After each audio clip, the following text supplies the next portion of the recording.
Damke alkawari walida tun da ƙauna ce sannadi ko ina kika je na san da so cikin ruhin walida.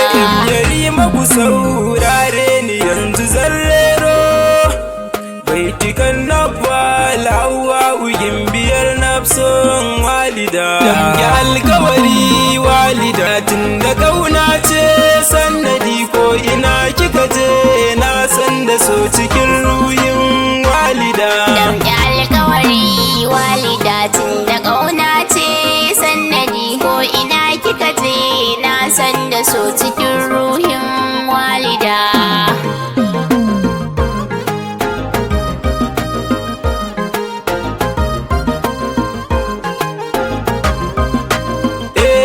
Dole za na faɗa sirrin gyaɗa ku ce bawo, za ku gane sila da ma sannadin da ya jawo. In na ce tambaya to me nazarin ku zai kawo, ku zo ku bi ni a sannu don baitikan su zarrero. In na ce na fal tunaninsu duka zai dawo, kufa aya ne hawa ugin biyar mata walida. Damke alkawari walida tun da ƙauna ce sannadi ko ina kika je na san da so cikin ruhin walida.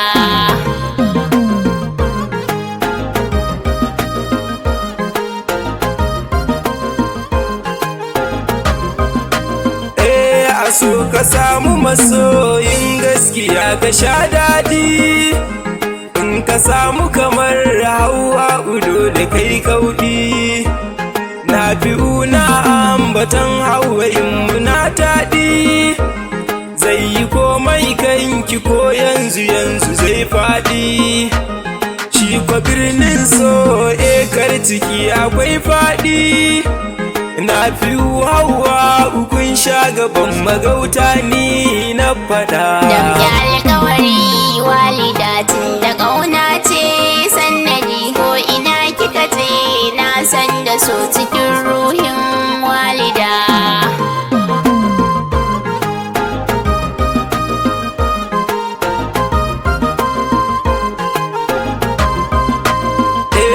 Na sani wani sa'in so yana da gaggawa, tunzira mu yake ko za mu je mu zamgawa.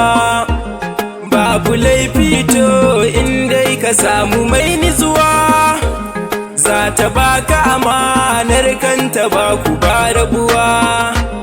Duka mai halin nan na kira ta yar baiwa, hawa gunku nake ɗaukan salo na so ni ma in jarraba. Damke alkawari walida tun da ƙauna ce sannadi ko ina kika je na san da so cikin ruhin walida. Damke alkawari walida tun da ƙauna ce sannadi ko ina kika je na san da so cikin